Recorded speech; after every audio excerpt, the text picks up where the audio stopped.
วัสดีค่ะทุกคนทริปนี้นะคะเราจะพาทุกคนไปเที่ยวตอนใต้ของประเทศฝรั่งเศสกันค่ะทริปนี้นะคะเราเดินทางช่วงเดือนตุลาคมที่ผ่านมาค่ะเป็นช่วงที่อากาศกำลังดีเลยค่ะเดินเที่ยวได้แบบสบายๆเลยค่ะเราเดินทางท่องเที่ยวนะคะทั้งหมดด้วยกัน4เมืองค่ะได้แก่นาบอนคากาซอนเบเซียและมองเปเลียทุกเมืองนะคะสามารถเดินทางถึงกันได้แบบง่ายๆนะคะด้วยรถไฟไม่ต้องเช่ารถไม่ต้องขับเองแค่ปล่อยใจไปกับวิวระหว่างทางค่ะถ้าพร้อมแล้วนะคะไปออกเดินทางเที่ยวฝรั่งเศสตอนใต้ด้วยกันเลยค่ะไปกันเลยค่ะเราจะออกเดินทางจากกรุงเอเธนประเทศกรีซนะคะมุ่งหน้าสู่ตอนใต้ของประเทศฝรั่งเศสค่ะโดยเริ่มต้นจากเมืองมองเปเลียค่ะแล้วเดินทางต่อด้วยรถไฟไปยังเมืองนาบอนค่ะเราจะเริ่มนับ1เที่ยวที่เมืองนี้กันค่ะวิธีจองตั๋วรถไฟนะคะก็จะมีอยู่2วิธีด้วยกันค่ะ1คือจองออนไลน์ค่ะหรือวิธีที่2นะคะคือซื้อที่สถานีค่ะ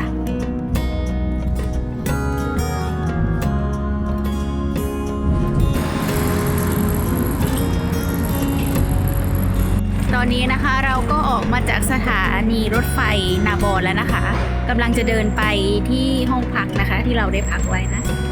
How are you คะ Hello, doing good. A little hot, but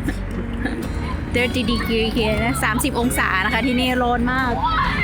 เรามาถึงเมืองนาบอนก็เย็นแล้วนะคะเมืองนี้เราจะพักกัน2คืนกับอีก3วันค่ะที่ La Villa Ambrosia ค่ะที่นี่นะคะเงียบสงบค่ะและลายล้อมไปด้วยบรรยากาศผ่อนคลายค่ะเจ้าของที่พักก็น่ารักเป็นกันเองมากค่ะทำให้การพักผ่อนครั้งนี้นะคะอบอุ่นตั้งแต่ก้าวแรกเลยค่ะคืนนี้นะคะเราจะพักผ่อนตามอัธยาศัยค่ะและพรุ่งนี้นะคะเราจะไปเดินสำรวจเมืองนี้ด้วยกันค่ะเราตื่นมาทานอาหารเช้าที่ห้องพักจัดไว้ให้นะคะเริ่มต้นวันนี้ด้วยอาหารแบบเบาๆนะคะกาแฟร้อนๆสักแก้วค่ะก่อนออกเดินสำรวจเมืองกันค่ะ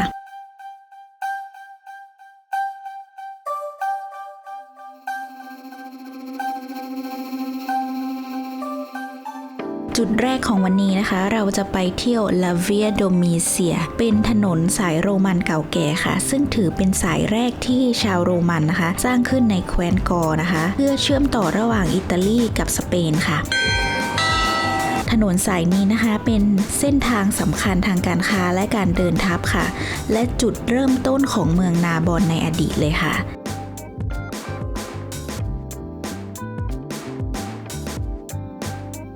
เดินมาประมาณ170 เมตรนะคะเราก็จะมาถึงมหาวิหารเซนต์จัส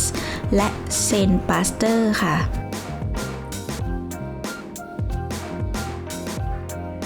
Cathédrale Saint-Just et Saint-Pasteur.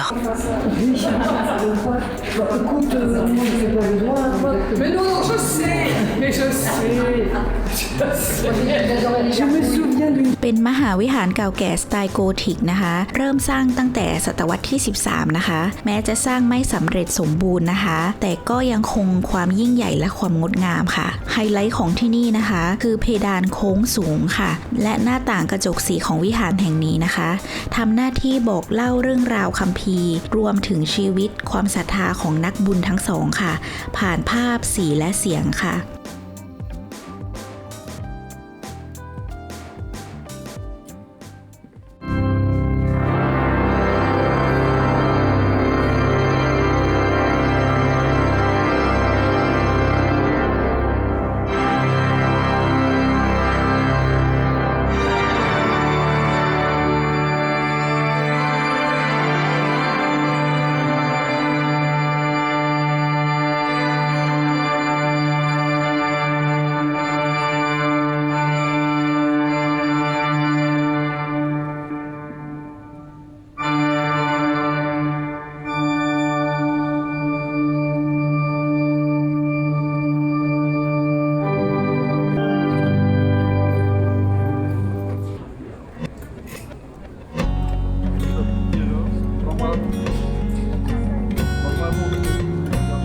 เดินต่อมาอีกประมาณ600 เมตรนะคะเราก็จะมาถึงตลาดนาบอนนะคะตลาดสดใจกลางเมืองนะคะซึ่งเป็นศูนย์รวมวิถีชีวิตของคนท้องถิ่นค่ะ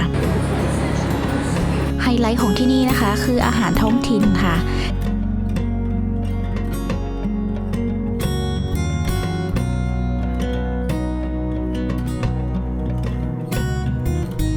ท รวมถึงบรรยากาศคึกคักแต่เป็นกันเองค่ะถ้าอยากจะรู้จักเมืองนี้มากขึ้นนะคะตลาดแห่งนี้คือคำตอบเลยค่ะข้างหน้าเรานี้เป็นเหมือนเขื่อนกั้นน้ำนะคะ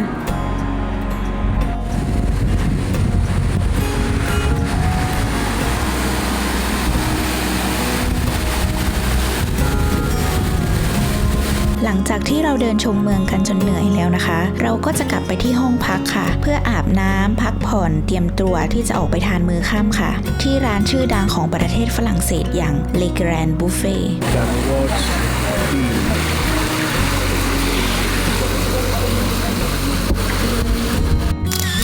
เรามาต่อกันที่ Res Grand Buffet นะคะบุฟเฟ่ชื่อดังเมืองนาบอนค่ะที่ต้องบอกเลยนะคะว่าเราจองมากันตั้งแต่ปีที่แล้วค่ะเหตุผลที่ตั้งใจมาที่นี่นะคะเพราะคุณโอเลสตินนะคะอยากมาทำรีวิวบุฟเฟ่ค่ะและฉลองวันคล้ายวันเกิดที่เมืองนี้พอดีค่ะส่วนมิราเองนะคะได้มีโอกาสติดสอยห้อยตามคุณโอเลสตินไปในหลายๆที่ค่ะและเป็นอีกหนึ่งจุดเริ่มต้นนะคะของมิราค่ะที่ได้มีโอกาสมาทำวิดีโอของตัวเองค่ะจุดเด่นของที่นี่นะคะคือรวบรวมเมนูฝรั่งเศสดั้งเดิมจากหลายภูมิภาคมาไว้ในที่เดียวค่ะร้านนี้นะคะได้รับการยอมรับอย่างมากนะคะถึงขั้นถูกบันทึกว่าเป็นหนึ่งในบุฟเฟ่ที่มีชีสมากที่สุดในโลกเลยค่ะสำหรับใครนะคะที่ชอบการทานบุฟเฟ่นะคะและอยากจะรับชมคลิปเต็มนะคะสามารถไปติดตามชมได้ที่ปุ้มปุ้ยบุฟเฟ่นะคะฝากติดตามพวกเราด้วยนะคะขอบคุณค่ะสวัสดีค่ะเช้าวันที่3ของการเดินทางนะคะวันนี้เราเดินทางจากสถานีรถไฟเมืองนาบอนนะคะเพื่อไปเที่ยวต่อที่เมืองคากาซอนนะคะค่าตั๋วรถไฟนะคะอยู่ประมาณคนละ26 ยูโรค่ะใช้เวลาเดินทางประมาณ30 นาทีเท่านั้นเองค่ะเราก็จะมาถึงเมืองคากาซอนแล้วค่ะ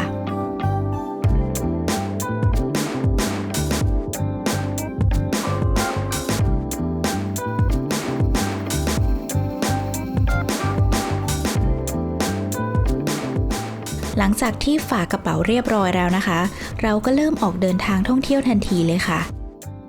จุดแรกของเราวันนี้นะคะก็คือป้อมปราการเมืองคากาซอนค่ะมีสะพานนะคะแล้วก็มีแม่น้ำสวยมากโอ้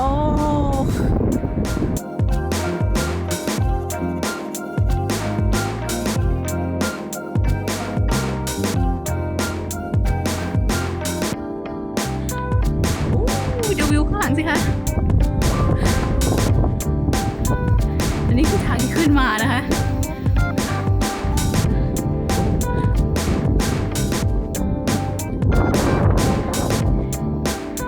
How are you คะกันละทักกลุ่มกันนะ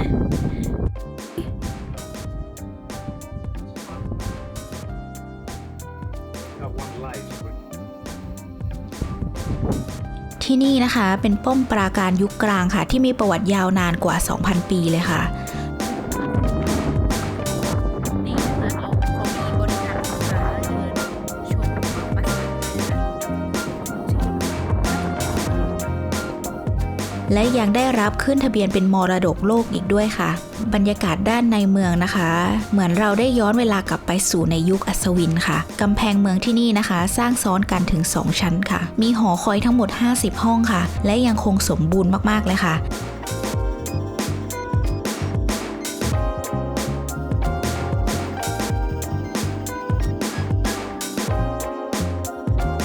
โบสถ์แห่งนี้นะคะสร้างขึ้นมาตั้งแต่ศตวรรษที่11ค่ะ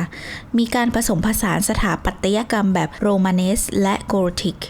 God of mercy, we celebrate the Immaculate Mother of your Son and recall the wonders of her Lord. Grant us through her intercession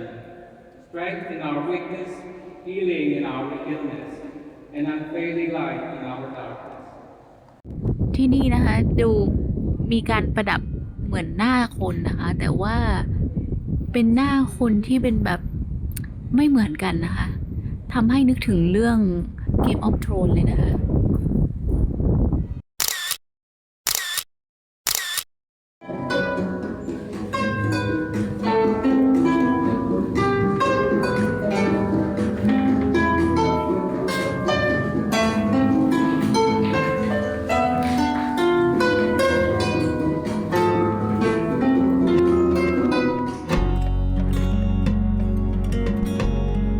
จากที่เราเดินข้ามสะพานมาเรียบร้อยแล้วนะคะเราก็มาเดินหาร้านอาหารนานอยู่พอสมควรเลยค่ะโดยทั่วไปนะคะในฝรั่งเศสนะคะร้านอาหารจะมีเวลาเปิดปิดค่อนข้างชัดเจนค่ะช่วงบ่าย2:30นะคะถึง18:30นะคะร้านอาหารส่วนใหญ่มักจะปิดพักค่ะเหลือเพียงร้านกาแฟร้านขนมร้านเบเกอรี่ค่ะซึ่งเป็นเหตุผลว่าทำไมเราถึงหาร้านยากค่ะสุดท้ายแล้วนะคะโชคก็ยังเข้าข้างเราอยู่ค่ะเราเจออยู่ร้านหนึ่งพอดีเลยค่ะและนี่เป็นอีกหนึ่งไฮไลท์นะคะคือนั่งเรือชมคลองค่ะเรือจะผ่านประตูน้ำนะคะซึ่งเป็นระบบยกระดับน้ำโบราณค่ะเขาจะค่อยๆปล่อยน้ำลงมานะคะให้ระดับน้ำเท่ากันนะคะพอน้ำจากข้างในและข้างนอกเท่ากันแล้วนะคะเขาก็จะค่อยเปิดประตูกั้นน้ำออกค่ะให้เรือผ่านไปได้ค่ะคลองนี้นะคะเป็นคลองเก่าแก่ของฝรั่งเศสค่ะสร้างขึ้นตั้งแต่ศตวรรษที่17ค่ะและได้รับการขึ้นทะเบียนเป็นมรดกโลกอีกด้วยค่ะตอนนี้เรากำลังรอนะคะที่จะ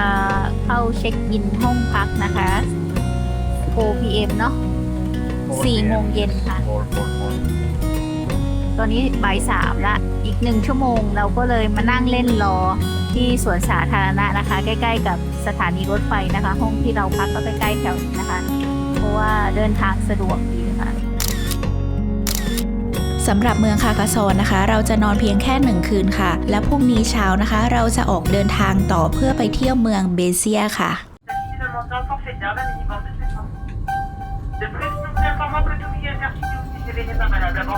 ค่าตั๋วเดินทางคนละ17 ยูโรกับอีก50 เซนต์ค่ะใช้เวลาเดินทางประมาณ1 ชั่วโมงค่ะไม่นานเราก็มาถึงเมืองเบเซียค่ะตอนนี้เราก็อยู่ที่สถานีเบเซียแล้วนะคะ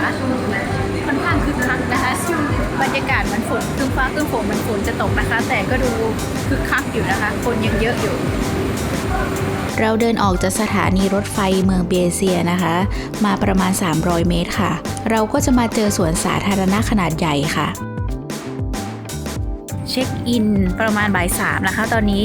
บ่ายโมงกว่าๆนะคะรออีก1 ชั่วโมงนะคะก็เลยมาเดินเล่นที่สวนสาธารณะก่อนนะคะรอเวลาสวนแห่งนี้นะคะออกแบบในสไตล์สวนฝรั่งเศสผสมกับสวนอังกฤษค่ะสวนแห่งนี้นะคะร่มรื่นมีต้นไม้สูงใหญ่อากาศเย็นสบายทำให้ลืมความเหนื่อยล้าจากการเดินทางไปเลยค่ะแม้ว่าวันนี้ท้องฟ้าจะไม่ค่อยเป็นใจนะคะภายในกล้องอาจจะไม่สวยเท่าไหร่แต่บรรยากาศจริงๆนะคะสงบและผ่อนคลายมากค่ะ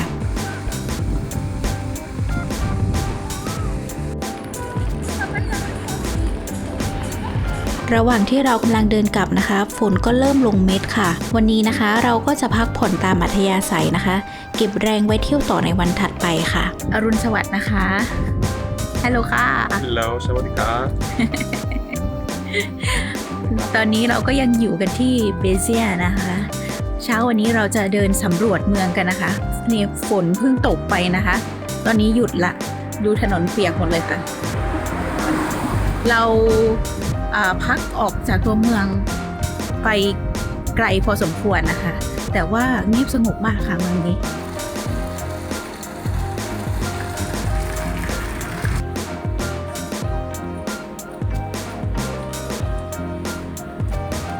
และตอนนี้นะคะเราก็อยู่ตลาดสดเมืองเบเซียค่ะ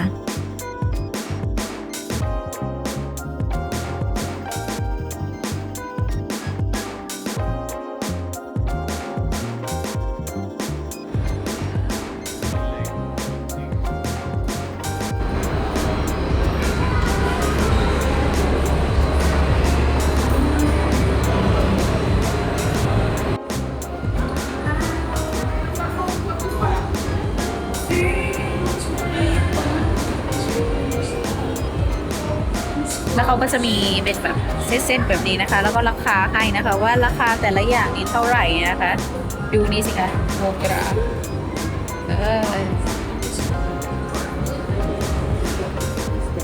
ส่วนมากก็จะเป็นร้านแบบอาหารเช้านะคะที่คนสามารถกินแบบเป็นเซตๆได้นะคะโอ้ร้านนี้ก็จะมีเป็นแบบพวกอาหารซีฟู้ดนะคะแบบเรดี้วันนะคะและนี่ก็มีพวกอาหาร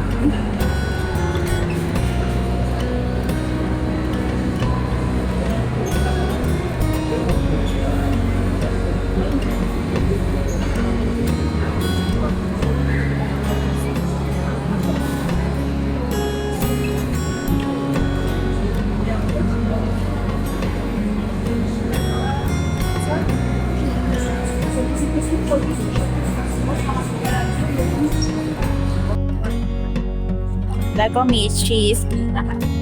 ที่นี่ดังเรื่องของไวน์ชีสนะคะตอนนี้นะคะเราอยู่ในตลาดพื้นเมืองของเมืองเบเซียนะคะแล้วติดฝนนะคะฝนตกนะคะเราก็เลยมานั่งรอให้ฝนหยุดตก How do you feel คะ I am waiting for the rain to stop. It's raining heavily. And we just wait.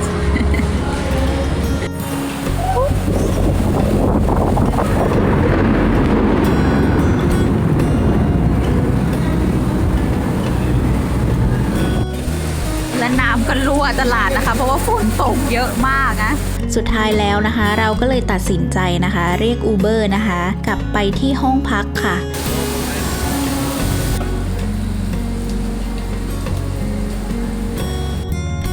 ตื่นเช้ามาวันนี้นะคะท้องฟ้าแจ่มใสมากค่ะเราเลยรีบมาเช็คอินจุดแรกกันค่ะ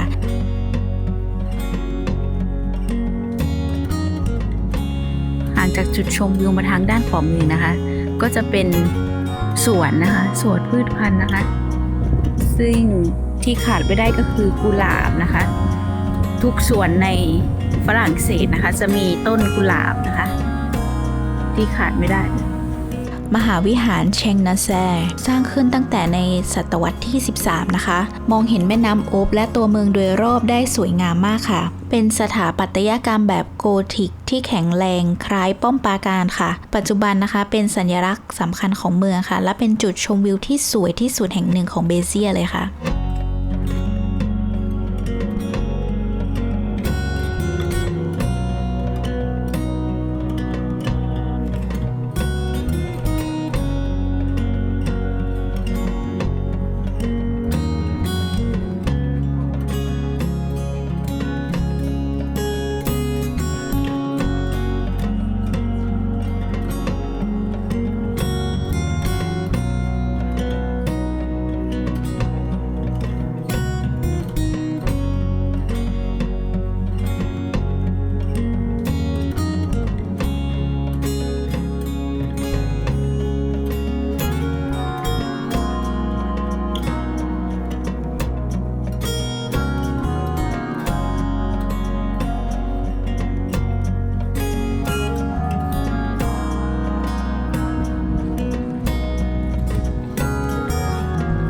มองไปทางขวานะคะ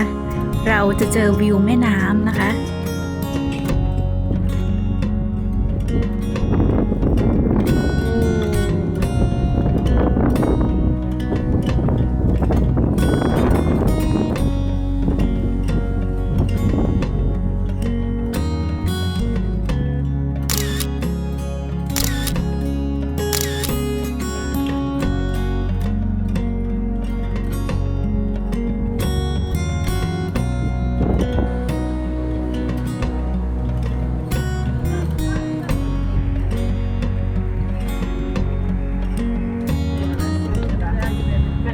มานะคะในสวนนี้นะคะได้กลิ่นหอมนะคะน่าจะมาจาก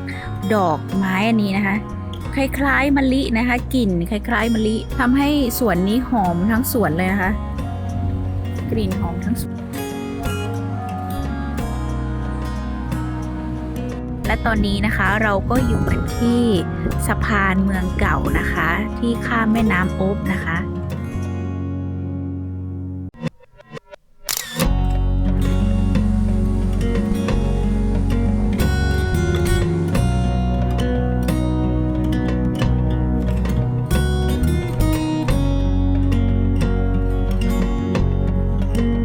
ไปเดินเล่นชิวๆกันค่ะวันนี้อากาศดีมากค่ะ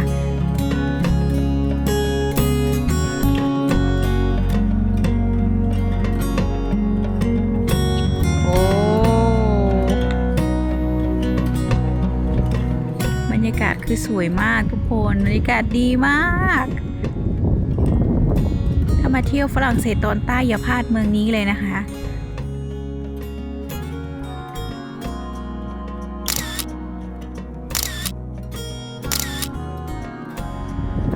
และที่นี่นะคะมีสะพานให้เดินเล่นเยอะมากนะคะทุกคนและ ถ้าหันไปทางซ้ายนะคะ ก็จะเจอกับทางที่เราเดินมานะคะก็คือแม่น้ำโอ๊ตกับคาทีโดนะคะ ก็จะไกลออกไปนะคะ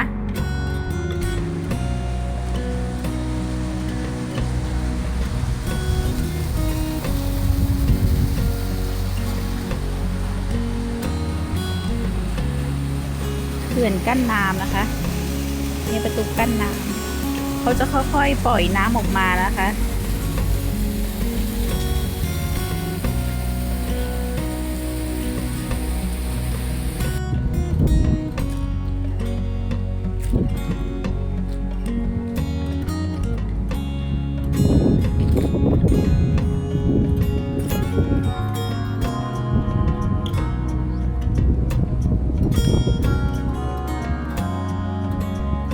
สะพานแห่งนี้นะคะสร้างขึ้นตั้งแต่ศตวรรษที่ 19 ค่ะ เป็นงานวิศวกรรมที่น่าทึ่งมากเลยค่ะ เพราะเป็นคลองที่อยู่เหนือแม่น้ำอีกทีหนึ่งค่ะ เพื่อแก้ปัญหาแม่น้ำโอ๊บที่ไหลแรงนะคะและน้ำท่วมบ่อยค่ะ จึงมีการสร้างสะพานคลอง Port Canal Surround ให้เรือเล่นผ่านแม่น้ำได้อย่างปลอดภัยค่ะ ถ้าอ่านผิดก็ต้องขออภัยมาณที่นี้ด้วยนะคะ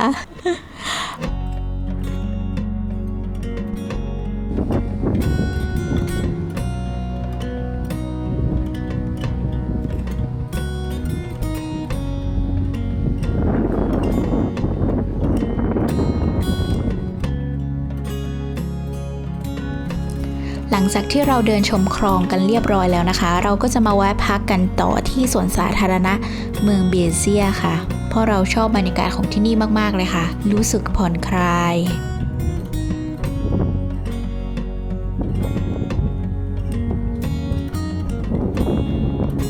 ตอนนี้นะคะเรามานั่งพักเหนื่อยกันที่สวนสาธารณะนะคะใกล้ๆกับสถานีรถไฟเมืองเบียเซียนะคะ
โอเค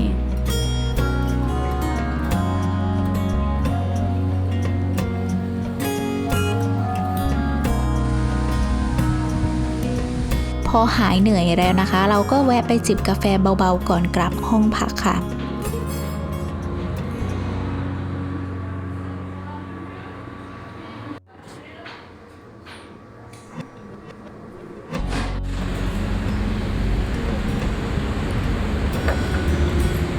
Cheers.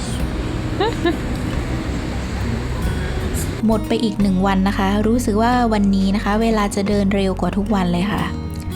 สวัสดีเช้าวันที่ 7 นะคะ วันนี้เราออกเดินทางมายังเมืองมองเปเลียค่ะ ค่าเดินทางนะคะอยู่คนละประมาณ15 ยูโรค่ะ ใช้เวลาเดินทางประมาณ1 ชั่วโมงนะคะพอเราเดินออกมาจากสถานีรถไฟนะคะ เราก็จะมาเจอกับรถทรัมป์ค่ะ สีสดใสวิ่งผ่านไปมาเลยค่ะ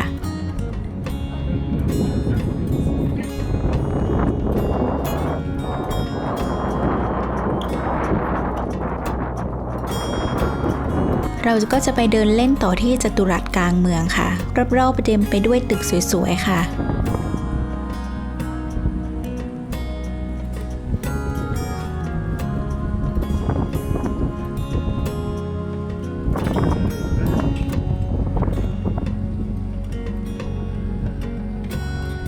This is as France as it gets, I think. Yes, better.